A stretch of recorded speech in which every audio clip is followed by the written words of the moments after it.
Everyone, welcome to my YouTube channel creative physics by Mansi Bhardwaj. तो आज की वीडियो लेक्चर में हमारे जो क्लासिकल फिजिक्स है उसका पूरा कंटेंट हम करने जा रहे हैं। मतलब हम बिल्कुल इनिशियल पॉइंट से शुरू करेंगे, यानी जीरो टू हीरो हम करेंगे।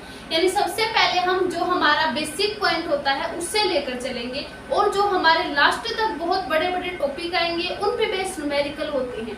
तो हम जो लेक्चर सीरीज हम चलाने जा रहे हैं उसमें हम क्या करेंगे कि सबसे पहले हम कंटेंट बनाएंगे, मतलब कंटेंट करवाएंगे। कंटेंट के साथ जो भी हमारा कोई भी मान लिया फॉर्मूला है, यूनिट है, कुछ भी है, उन पे बेस हम न्यूमेरिकल करवाएंगे, जिससे हमारा जो है पूरा का पूरा जो कॉन्सेप्ट है वो क्लियर होगा। और जो हमारी, क्योंकि हमें पता है हमारी जो पूरी फिजिक्स होती है ना वो क्लासिकल फिजिक्स से ही रिलेटेड होती है। मतलब अगर एक बार हमें क्लासिकल फिजिक्स आ गई ना, समझ लो हमारी पूरी फिजिक्स क्लियर है। ठीक है, तो आज के से हम जो है ये लेक्चर सीरीज शुरू करने जा रहे हैं क्लासिकल फिजिक्स से। लेकिन हम शुरू करेंगे कहाँ से? बिल्कुल इनिशियल पॉइंट से। जैसा कि मैंने बोला, बिल्कुल जीरो टू हीरो। अगर आपको फिर भी मैं कॉन्सेप्ट करवाऊंगी, कॉन्सेप्ट के साथ आपको न्यूमेरिकल करवाऊंगी, लेकिन फिर भी अगर आपको कुछ थोड़ी बहुत प्रॉब्लम लगे तो आप मेरे से जो है कमेंट करेंगे। ठीक है, कमेंट करते ही मैं आपको रिप्लाई दूंगी। ठीक है, थोड़ा बहुत अगर कुछ भी प्रॉब्लम आए, वैसे तो मैं आपको पूरे न्यूमेरिकल करवाऊंगी विद सॉल्यूशन, मतलब आपको बिल्कुल भी प्रॉब्लम नहीं होगी। लेकिन अगर फिर भी थोड़ी बहुत प्रॉब्लम आती है तो आप मेरे पास जो है कमेंट करिए, मैं आपको तुरंत रिप्लाई दे दूँगी।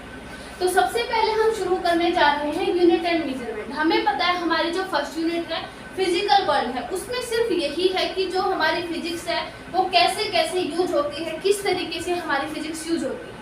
लेकिन वो हमें पता है डेली, क्योंकि इतने 12th तक आते आते 11th तक आते आते हमें पता चल जाता है कि हमारी जो फिजिक्स है बहुत ही यूजफुल है।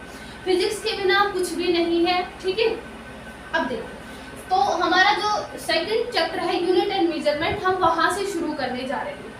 अब हमें पता है कि हमारे जो यूनिट एंड मेजरमेंट है, अब यूनिट और मेजरमेंट की हमें जरूरत क्यों पड़ी? क्योंकि हमारे बहुत सारे ऐसी क्वांटिटीज होती हैं जिनको हमें मेजर करना पड़ता है। अगर उनको मेजर ना करने तो हमें पता नहीं चलता कि कितनी क्वांटिटी है, कितना उसकी मतलब यूनिट है। मतलब यूनिट बहुत जरूरी है। ठीक है, तो ये हमारे यूनिट एंड मेजरमेंट हम करेंगे। इस पे बेस हमारे जो है, मैंने बोला कि टॉपिक वाइज मैं आपको न्यूमेरिकल करवाऊंगी। अब बिल्कुल प्रॉब्लम नहीं होगी आपको कि अगर फॉर्मूला आ गया तो ये प्रॉब्लम नहीं होगी कि फॉर्मूले का यूज कैसे किया जाए। ठीक है, तो आपको बिल्कुल भी प्रॉब्लम नहीं होगी। ठीक है, अब देखो यूनिट एंड मेजरमेंट से हम शुरू करेंगे, बिल्कुल बेसिक पॉइंट से लेकर चलेंगे एज जीरो टू हीरो। अब देखो फिजिकल क्वांटिटीज में हमें पता है हमारे पास दो फंडामेंटल और डिराइव्ड यूनिट आती है, इसमें फंडामेंटल एंड डिराइव्ड यूनिट। अब देखो द फिजिकल फंडामेंटल क्वांटिटीज हमारी क्या होती हैं? Physical quantity which can be neither be derived from one another. मतलब एक दूसरे का यूनिट का यूज करके हम उसको डिराइव नहीं कर सकते, वो हमारी होती है फंडामेंटल क्वांटिटी।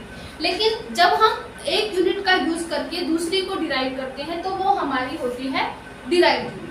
ठीक है, फंडामेंटल क्वांटिटीज हमारी होती हैं जिनको हम जो है एक दूसरे से डिराइव नहीं कर सकते और ना ही जो है उसको रिजोल्व कर सकते। रिजोल्व मतलब फर्दर और ज्यादा जैसे हम करते हैं ना, और सिमिलर वे में उसको रिजोल्व नहीं कर सकते। ठीक है, तो इसकी जो हमारी फंडामेंटल क्वांटिटीज है कौन कौन सी होती है? जैसे मास है, मास को हम फर्दर जो है सिमिलर फॉर्म में उसको डिराइव नहीं कर सकते, है ना। उसके बाद लेंथ है, टाइम है, करंट है, और ये टेम्परेचर है, luminous intensity and amount of substance है। उसके बाद हमारी डिराइव्ड यूनिट आती है। डिराइव्ड यूनिट मतलब इनका यूज करके हम इनको डिराइव कर सकते हैं। ठीक है, जैसे वेलोसिटी होगी, एक्सेलरेशन होगी, फोर्स हो गया, मोमेंटम हो गया। ये हमें पता है, बिल्कुल बेसिक है, इसमें मैं ज्यादा टाइम नहीं लगाऊंगी क्योंकि मुझे पता है आपको ये पता होगा थोड़ा बहुत। तो फंडामेंटल हो गई और ये डिराइव्ड क्वांटिटीज हो गई। ठीक है, ये इनके टाइप्स हो गए। अब हम इनमें देखते हैं कि जो हमारे सिस्टम ऑफ यूनिट, अब देखो सिस्टम ऑफ यूनिट में हमारे पास 3 टाइप की सिस्टम ऑफ यूनिट होती है। अब देखो वो सिस्टम ऑफ यूनिट कौन कौन सी है। सबसे पहले हमें पता है हमारे पास आता है सीजीएस पहले लेते हैं। सीजीएस में हमारे पास क्या आता है? सेंटीमीटर, ठीक है, और ग्राम, और ये आ जाएगा सेकंड। ठीक है, सेकंड, ये आता है हमारा सीजीएस में। उसके बाद आते हैं हमारी एमकेएस, इसमें हमारा आता है मीटर, किलोग्राम। आज की वीडियो लेक्चर में सिर्फ हमारा बेसिक चलेगा, हमें पता है इतना बेसिक हमें आता होता है, लेकिन जब आगे के जब हम कॉन्सेप्ट करेंगे, उन पे न्यूमेरिकल करेंगे, तब आपको पता चलेगा कि ये जो लेक्चर सीरीज है बहुत ही इम्पोर्टेंट है। ठीक है, ये किलोग्राम आ गया और ये आ जाएगा सेकेंड। ठीक है, और उसके बाद आता है हमारा एफपीएस। एफपीएस में हमें पता है फुट, पाउंड, और ये आता है सेक। ठीक है, ये हमारी कुछ सिस्टम ऑफ यूनिट होती है। मेनली हम यूज करते हैं हमारी एमकेएस, बहुत बार सीजीएस भी कर लेते हैं। हमें पता है कि हमारे पास इसमें इसको चेंज करने के लिए हमें पता है 1 मीटर में हमारे पास 100 सेंटीमीटर आते हैं। ठीक है, 1 किलोग्राम में हमारे पास 1000 ग्राम आते हैं। ठीक है, और हमें पता है सेकंड, हमें पता है 60 होती है, 1 मीटर में 60 सेकंड। ठीक है, 1 मिनट में 60 सेकंड होती है, तो ये हमारे पास होता है। ठीक है, अब इसमें एक और चीज आती है हमारे पास कि जब हम ये वाली अगर स्मॉल क्वांटिटी निकालते हैं ना, तो हमारे पास जो है इसकी वैल्यू बढ़ती जाती है। मतलब क्या हुआ कि हमें पता है, हमने मान लिया कि हमारे पास जैसे 1 मीटर में हमने देखा कि 100 सेंटीमीटर होती है, 100 सेंटीमीटर हुए, इसका मतलब क्या हुआ कि हमारे पास ये जो नंबर है ये कब बढ़ रहे हैं, जब हम इस यूनिट को छोटा कर रहे हैं, है ना। इसमें ऐसा ही इसमें है, जब हम इस यूनिट को छोटा कर रहे हैं तो यहाँ पे ये वाला नंबर बढ़ रहा है। इसका मतलब हमारे पास जो ये नंबर होते हैं ये इनवर्सली प्रोपोर्शनल होते हैं यूनिट के। मतलब अगर हमारी यूनिट डिक्रीज होगी तो हमारे पास ये वाला नंबर बढ़ेगा।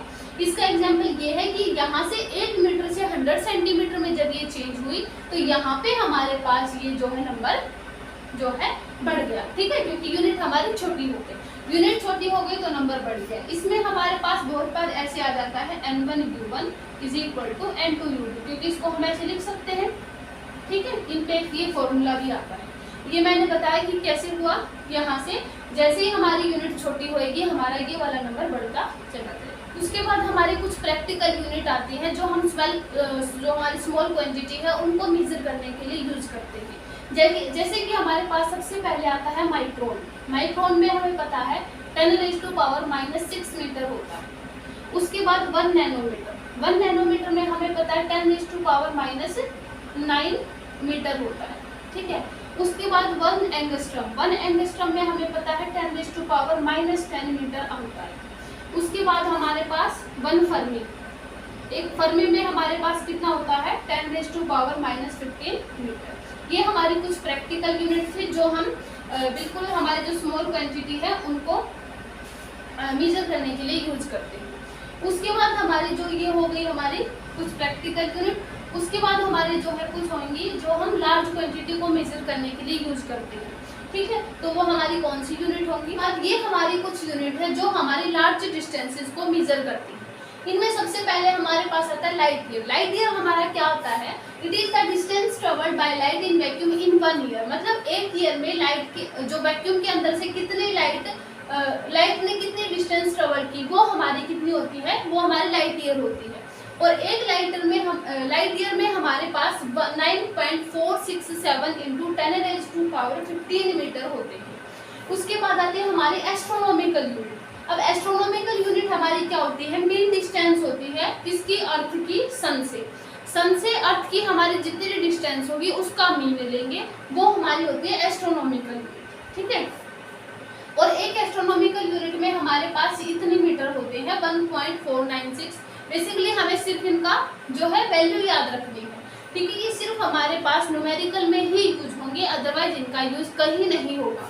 ठीक है, उसके बाद पार्सेक। पार्सेक हमारा क्या होता है, देखो पार्सेक हमारा होता है कि मान लिया ये हमारा सन है, ठीक है, ये हमारी अर्थ होगी, यहाँ से ये हमारा सन हो गया। ठीक है, देखो मैं इस सन को कुछ ऐसे बना देती हूँ, ठीक है, ये हमारी अर्थ होगी।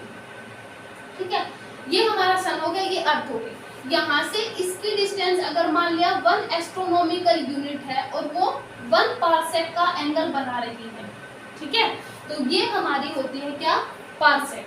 ठीक है, it is defined as the distance of which an arc of length 1 astronomical unit. मतलब सन से अर्थ की डिस्टेंस अगर 1 एस्ट्रोनॉमिकल यूनिट हुई और एंगल हमारे पास 1 सेकेंड आर्क बना रहा हो इनके बीच में, ठीक है, तो हमारे पास ये होता है पार्सेक। ठीक है।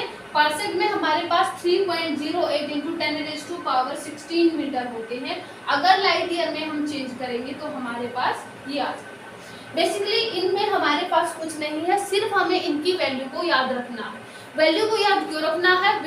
क्योंकि हमारे पास जब हम इनको न्यूमेरिकल करेंगे तो इनकी हमें ज़रूरत पड़ेगी। ठीक है, तो मैं बिल्कुल आपको बेसिक से करवा रही हूँ, जिसमें हम टॉपिक वाइज कॉन्सेप्ट को करते जाएंगे, कॉन्सेप्ट के साथ हम न्यूमेरिकल को करते जाएंगे। ठीक है, तो हमारा बिल्कुल बेसिक चल रहा है। तो आज के वीडियो लेक्चर में मैंने सिर्फ बेसिक ही करवाया है, जो हमारी एस्ट्रोनॉमिकल यूनिट थी। ठीक है, और जो हमारी यूनिट थी और कौन कौन सी यूनिट थी, स्मॉल डिस्टेंस को मेजर करने के लिए, लार्जेस्ट डिस्टेंस को मेजर करने के लिए। ठीक है, हमारी बहुत सारी मैंने यूनिट की, एस्ट्रोनॉमिकल नहीं, हमारी फंडामेंटल और डिराइव्ड यूनिट थी, है ना, फंडामेंटल और डिराइव्ड यूनिट थी, वो हमने की। आज की वीडियो लेक्चर में हम जो है यहाँ तक ही लेक्चर को रखेंगे। उसके जो हमारा नेक्स्ट वीडियो लेक्चर होगा उसमें भी हम यूनिट के बारे में ही करेंगे। जो हमारी लार्जेस्ट यूनिट होती है ना, जो लार्जेस्ट डिस्टेंस को यूज करने को मेजर करने के लिए जो हम यूनिट यूज करते हैं, जैसे कि एकड़ हो गया और हेक्टेयर हो गया, है ना, और बार्न हो गया, ये भी हमारी कुछ लार्जेस्ट यूनिट है जिनको हम लार्ज डिस्टेंस को मेजर करने के लिए यूज करते हैं। तो ये हम करेंगे नेक्स्ट वीडियो लेक्चर में, उनमें बेस हम न्यूमेरिकल भी करेंगे, क्योंकि बिल्कुल बेसिक था। तो आज की वीडियो लेक्चर में हम इतना ही रखते हैं, ज़्यादा लंबे लेक्चर में करूँगी नहीं। बिल्कुल इतने लेक्चर रहेंगे जिनको आप देखते जो है बोर भी नहीं होंगे। ठीक है, तो इस लेक्चर सीरीज को एंजॉय करिए। So thank you so much.